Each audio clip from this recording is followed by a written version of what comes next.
L'école française entretient-elle les clichés sur les femmes? Les manuels scolaires contribuent-ils à mettre dans la tête des enfants que les femmes, leur place est à la cuisine, alors que les hommes ont de grandes carrières de scientifiques devant eux?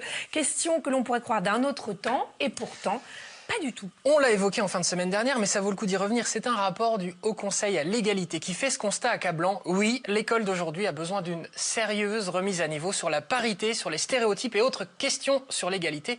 On va en parler, on va prendre le temps d'en parler avec la porte-parole d'Oser le féminisme, Raphaël Rémy-Leleu. Bonjour Raphaël. Bonjour. Bonjour Raphaël. Et bienvenue. Merci. Dans la maison des maternelles, enfin vous êtes déjà venu, vous connaissez.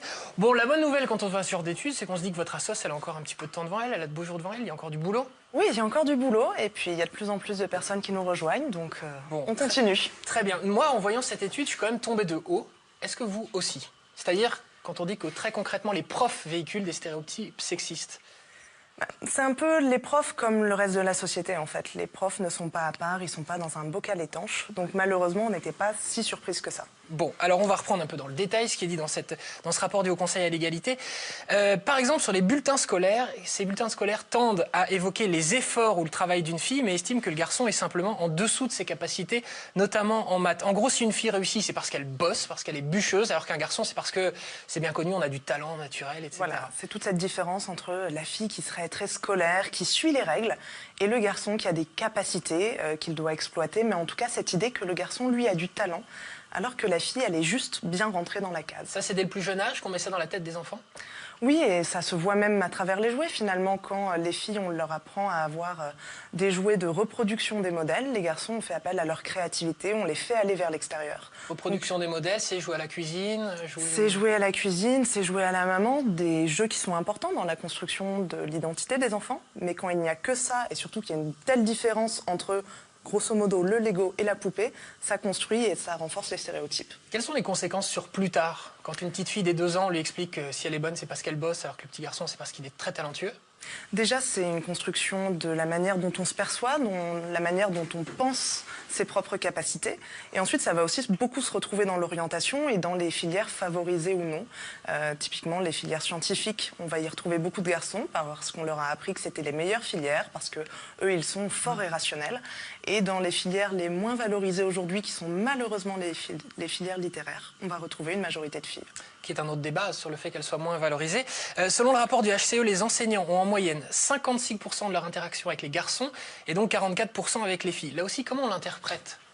C'est le problème, c'est qu'on va entendre dire que les garçons sont plus expansifs, donc il faut plus de temps pour échanger avec eux, pour les canaliser. Est-ce que ce serait pas vrai d'ailleurs? Non, justement, c'est vrai si on le laisse penser et le devenir. C'est sûr que si on ne va pas chercher les filles, si on ne les fait pas participer, on se retrouve avec des générations entières de jeunes filles qui n'osent pas prendre la parole. Et ça se retrouve d'ailleurs dans la manière dont les femmes s'expriment en public. Excusez-moi, je pense que je voulais juste dire des tics et des travers de langage qu'on retrouve beaucoup moins chez les hommes. Alors, il y a encore plus dingue sur les manuels scolaires. Là, c'est fabuleux. Alors, 60% des personnages dans les livres sont des hommes, classiques. Et alors, sur les photos ou dessins, 33% des personnages pratiquant une activité sportive sont des femmes. Et on passe à 70% quand elles font la cuisine ou le ménage. Oui, ça c'est une étude du centre Aubertine-Auclair. Ça montre bien quels sont les stéréotypes. Et le vrai problème des stéréotypes, c'est qu'ils construisent des rôles dans lesquels on enferme des petites filles. Bon, ça c'est donc pour le constat. Comment on fait pour inverser la tendance? Est-ce que ça passe par quoi? Par les profs eux-mêmes, par les parents, par la politique? Par les profs eux-mêmes, c'est sûr, avec un vrai besoin en formation qui a aussi été souligné par le rapport. Il y a des dispositions légales qui existent et pas assez de moyens pour les mettre en place, notamment dans la formation des enseignantes et des enseignants. Et surtout, il faut se dire que l'éducation à l'égalité, c'est quelque chose de très positif. Pour contrer ces 70% de femmes qui font la cuisine ou le ménage dans les manuels de CP, donnons des modèles aux petites filles, donnons des modèles de femmes célèbres, de femmes qui ont réussi des exploits, des grandes sportives ou autres, pour créer une émulation différente autour des rôles de la femme. À votre avis, pour les parents qui nous regardent et qui veulent expliquer à leur fille qu'elle a toutes ses chances, exactement les mêmes que son petit frère, ou expliquer à son frère que les petites filles ont les mêmes chances, etc., vous m'avez compris, comment elles peuvent s'y prendre? Déjà, une petite fille de 5-6 ans aujourd'hui.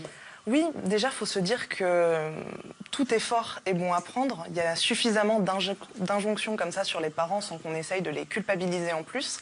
Et surtout se dire que les enfants s'en rendent compte très tôt, mine de rien, sur les différents jouets en maternelle, sur la couleur des feutres qu'on utilise parfois. Et que déjà en parler avec elles et eux, c'est une manière de percevoir à quel point ils s'en rendent compte et trouver d'autres choses. Sur la couleur des feutres, par exemple, si on a plutôt tendance à habiller son fils en bleu et sa fille en rose, est-ce que pour autant on va dans ces stéréotypes? C'est pas forcément sexiste d'assimiler le bleu aux garçons et le rose aux filles?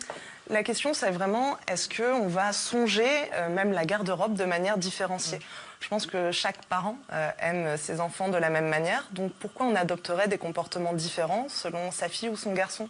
Bien sûr que oui, si notre petite fille aime le rose, on ne va pas l'empêcher de porter du rose.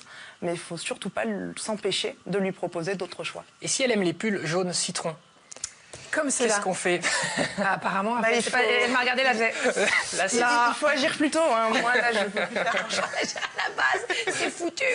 Marie-Père Arnaud va nous rejoindre, pas pour parler stylisme, pour vous poser des questions, Raphaël, non, bien que pas. ce soit de justesse. C'est de ta faute.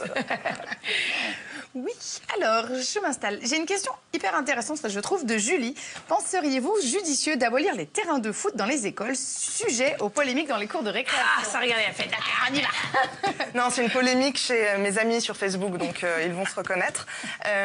Alors moi, ça me dérange pas le terrain de foot, puisque étant petite fille, j'adorais le foot. Mais le problème qu'on voit dans les cours d'école, comme en fait dans l'espace public et dans les terrains de sport installés dans les villes, c'est que c'est ultra majoritairement utilisé par des garçons. Donc, abolir les terrains de foot, peut-être pas, mais encourager les petites filles à pouvoir jouer également, faire en sorte qu'il n'y ait pas cette ségrégation dans l'espace entre l'activité sportive et les filles dans un coin de la cour qui discutent. Oui, donc, il y a des choses à créer aussi de ce point de vue-là. C'est pas un Terrain de espace qui est basket, partagé. c'est un peu plus mixte, non? Il n'y a pas de raison, finalement. Vous n'avez pas marre de vous foutre de moi? Du tout, vous n'avez pas non plus mon terrain de basket, quoi. Vous avez raison. Alors Marie, on vous écoute. Le fait d'avoir des équipes mixtes, Oui. rien que ça aiderait beaucoup. Oui, c'est ça, quoi. Parce que moi, je me suis pris un ballon dans la tronche au lycée, je ne suis plus jamais rentrée sur le Marie, terrain. c'est pour ça qu'elle est C'est trop pour ça aujourd'hui. Quand il fait beau cet été dans le jardin, on organise un truc. On a Carla qui dit, est-ce que ces stéréotypes sont ancrés à tout âge ou est-ce qu'à l'adolescence, on voit que ça se développe le plus possible? Vous parliez tout à l'heure de l'orientation, des choix d'orientation. Est-ce que c'est un moment clé, l'adolescence? Oui, c'est un moment clé parce qu'on demande finalement à des jeunes qui sont très jeunes de choisir leur futur et de manière assez stricte en France. Ça va se voir à la fin de la seconde avec les choix d'orientation. Donc il y a 7 garçons sur 10 qui vont choisir des filières scientifiques, 4 filles sur 10 qui vont choisir des filières littéraires. Mais quand on voit les effectifs du bac littéraire, il y a plus de 90% de filles. Et à l'adolescence, il y a autre chose aussi, c'est ce complexe par rapport au corps et à toutes les injonctions qu'on a en tant que femme. Ouais. Et typiquement, il y a un taux d'abandon du sport chez les filles qui est très très important à l'adolescence, à cause du malaise au corps, à cause du tabou des règles également. Parce que mine de rien, quand on est sportive régulière et qu'on a ses premières règles, c'est pas évident à gérer. Il y avait eu un dossier là-dessus dans l'équipe et il y a de vrais sujets à traiter. Donc oui, l'adolescence, il y a un moment de prise en compte aussi de la sexualité et de l'image qu'on renvoie.